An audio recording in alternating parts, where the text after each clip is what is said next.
Oi pessoal, tudo bem? Essa é a nossa aula número 12 do curso de cálculo. Nessa aula a gente vai falar sobre o teorema do confronto.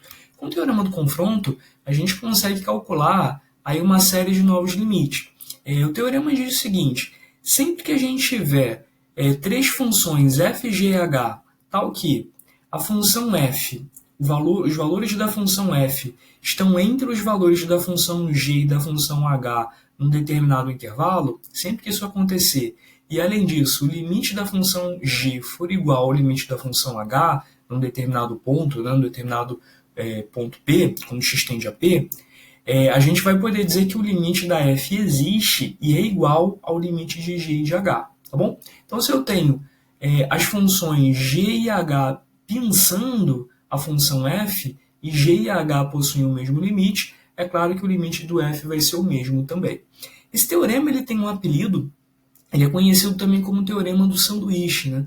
A ideia é que você pense aqui nas funções g e h como se fosse cada uma delas uma fatia de pão, né, do sanduíche, e o f está ali no meio, é o recheio.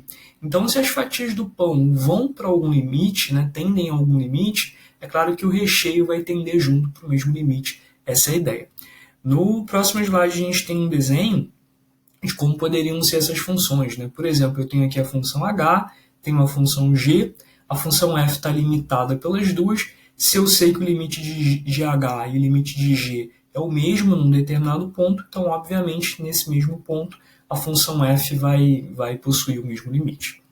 Bom, pessoal, esse teorema aí que a gente viu, ele serve para a gente calcular umas situações interessantes e, principalmente, para mostrar esse corolário, né, que a gente vai ver agora, que permite calcular o limite de uma função, de um produto de duas funções, quando a gente sabe que uma delas tende a zero e a outra é limitada.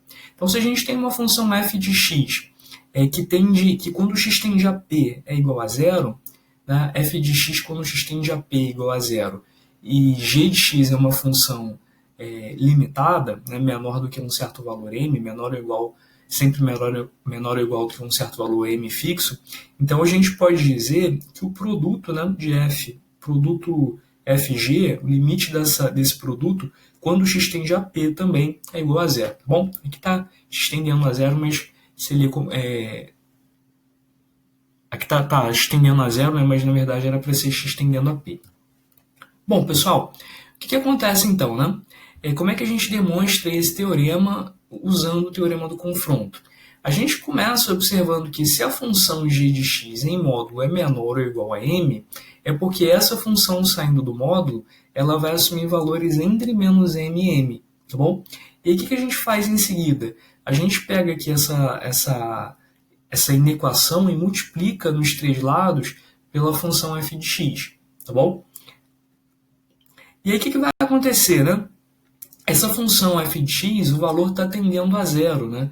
Ele está tendendo a zero. Pode ser que ele esteja tendendo a zero pela direita ou tendendo a zero pela esquerda, né? Se ele tende a zero, mas é positivo, o que vai acontecer? Você vai multiplicar os três lados, né? Você vai multiplicar aqui os três lados por valores positivos e o sentido da desigualdade ele vai se manter.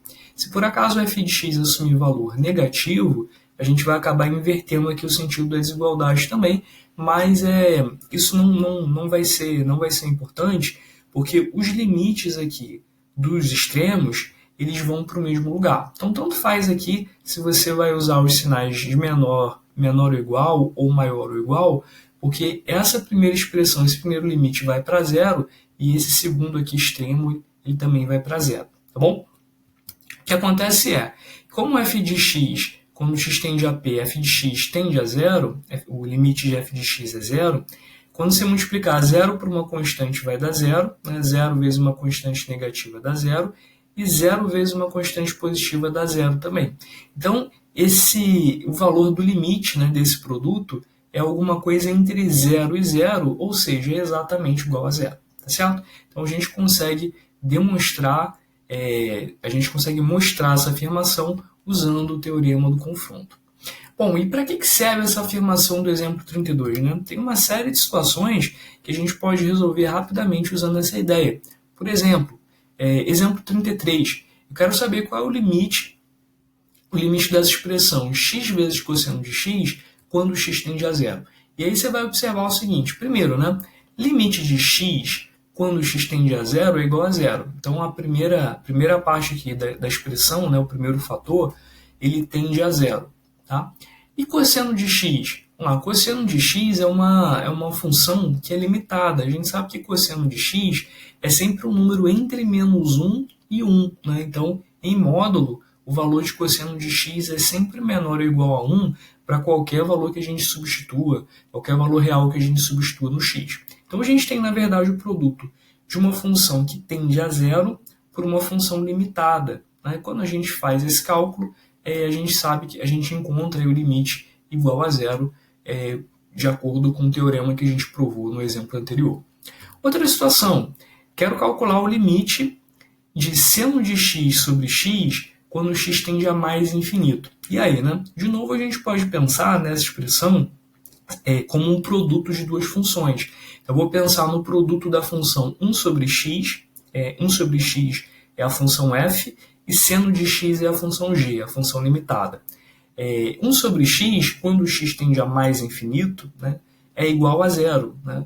Limite de 1 sobre x quando x tende a mais infinito é zero, e seno de x é uma função limitada. Então, de novo, a gente tem o produto de uma função que tende a zero por uma função que é limitada. O resultado é zero. Ok, pessoal? Mais um exemplo, né? A gente tem agora a função limite de 1 sobre x vezes seno de 1 sobre x quando x tende a zero. E agora, será que a gente pode usar a mesma ideia que a gente viu nos exemplos anteriores? Né? Toma cuidado que, apesar de seno de 1 sobre x continuar sendo uma função limitada, essa primeira expressão, 1 sobre x, ela tende a mais infinito, né, quando o x tende a zero. Ela vai para mais infinito quando o x tende a zero. O limite é mais infinito. Então, agora a gente tem uma expressão não mais do tipo zero vezes uma constante, né, zero vezes uma expressão limitada. Agora a gente tem mais infinito vezes uma expressão limitada. E aí, será que a gente pode concluir alguma coisa? Bom, o que acontece é o seguinte, né? Nas situações desse tipo, claro, a gente não pode usar o teorema do confronto, né? O teorema do confronto ele não vai ajudar. E, em particular, nesse exemplo 35 que a gente está vendo, esse limite nem sequer existe, tá bom? Esse limite ele não existe. O que acontece é o seguinte, você tem um número aqui, 1 sobre x tendendo ao infinito, e o seno de x, o seno de 1 sobre x, apesar de ser uma expressão limitada, ora vai para mais 1, ora vai para menos 1. Então, quando 1 sobre x, quando x tende a zero, 1 sobre x vai tender a infinito, e o que acontece é que você vai estar multiplicando um número que é mais infinito por várias constantes, né, que variam aqui de 1 até menos 1. Então, ora você vai multiplicar por um número positivo, ora você vai multiplicar por um número negativo, o mais infinito, então ele vai percorrer todos os valores, né, negativos e positivos, todos os valores da reta. Então, na verdade, essa função para o ponto x igual a zero, ela não admite limite. Como a gente pode conferir dando uma olhadinha no gráfico, né, que eu tinha comentado com vocês.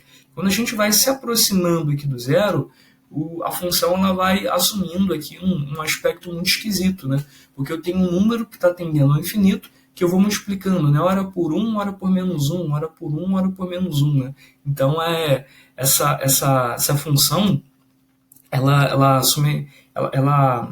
assume um desenho aqui bem curioso, né? São várias retas aqui que estão subindo e descendo, né? E elas estão tão próximas uma da outra que a gente deixa de notar as próprias retas, né? A gente enxerga aqui o gráfico como uma mancha, né? E o gráfico realmente é assim, né? Realmente as retas elas se aproximam tanto uma da outra, né? Que a gente não consegue visualizar cada uma delas individualizada. Bom, pessoal, é isso então. Essa foi a nossa aula de teorema de confronto. No próximo vídeo a gente vai falar sobre limite trigonométrico, e o limite trigonométrico também é uma consequência do teorema do confronto, limite fundamental trigonométrico. Até lá, tchau, tchau!